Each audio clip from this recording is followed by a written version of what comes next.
Et puis regardez, ces quelques caisses, elles contiennent des pétitions signées par 2 500 000 personnes. Elles s'opposent toutes à un texte qui pourrait changer les habitudes de millions de citoyens, vos habitudes peut-être. Ce texte, c'est le traité ACTA, un accord international pour lutter contre la contrefaçon. Il a été signé par la Belgique, entre autres, et le Parlement européen l'examine en ce moment. C'est donc au Parlement que les pétitions ont été déposées tout à l'heure. Et le débat à l'Europe s'annonce difficile car le texte, signé par 22 pays européens sur 27, suscite la polémique. D'aucuns y voient une réelle menace, notamment pour les libertés individuelles sur le net, entre autres. Alors ACTA va-t-il changer nos vies? C'est le dossier de ce journal. Il est signé Laurent Mathieu.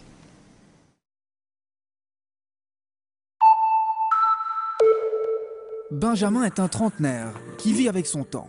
Comme des milliers d'internautes à travers le monde, ce Français met en ligne gratuitement des CD et DVD et il assume. Vous ne vous sentez pas coupable? Mais de quoi? De partager? De voler quelque part? De partager? Je vole personne, je n'enlève rien à personne. Les gens qui partagent par Internet, ils partagent. Du partage, ce n'est pas l'avis de tout le monde. Et surtout pas du traité international ACTA. 4 lettres pour désigner un projet d'accord commercial qui lutte contre la contrefaçon et les atteintes à la propriété intellectuelle. Un projet qui depuis des semaines provoque des manifestations aux 4 coins de l'Europe, en France, en Allemagne, en Bulgarie ou ici à Bruxelles il y a quelques jours à peine. Ce qu'il dénonce, c'est les pleins pouvoirs qu'ACTA donnerait aux détenteurs de droits et de brevets, comme les maisons de disques ou les producteurs de cinéma. ACTA leur donnerait accès à 100% de ce qui passe sur Internet, obligerait les fournisseurs d'Internet de donner tout ce qui rentre et tout ce qui sort d'un ordinateur, c'est-à-dire tous les mails, tous les mots de passe, toutes les conversations Facebook. Cet homme est du même avis. Il est membre du parti pirate belge. Selon lui, le traité pourrait avoir des effets pervers et se tromper de cible. Pour nous convaincre, il donne un exemple concret.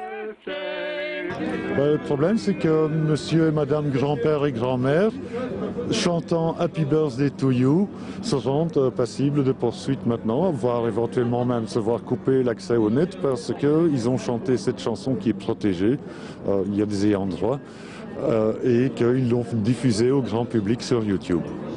Passible de poursuites, ça reste à voir. Car le contenu d'ACTA n'est pas clair.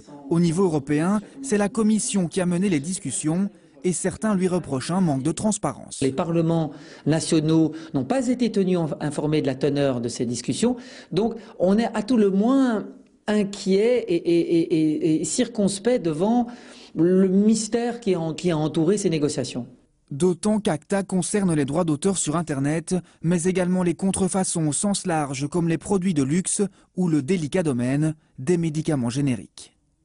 Ceux qui critiquent ce traité, évidemment, mettent en avant le droit à la santé des populations les plus pauvres, parce que ces médicaments génériques, ils sont là aussi pour ça. Ils sont là pour permettre à des populations en Afrique notamment, on pense au sida, d'acheter des médicaments à moindre coût. Le traité ne laisse donc personne indifférent. En Europe, 5 pays dont l'Allemagne ont refusé de le signer. Même la Commission se demande maintenant si ACTA ne viole pas des droits fondamentaux. Le Parlement européen se penchera lui sur le texte avant la fin du mois. D'ici là, de nouvelles manifestations sont prévues, avec toujours le même message, lutter contre les contrefaçons d'accord, mais pas au prix des libertés individuelles.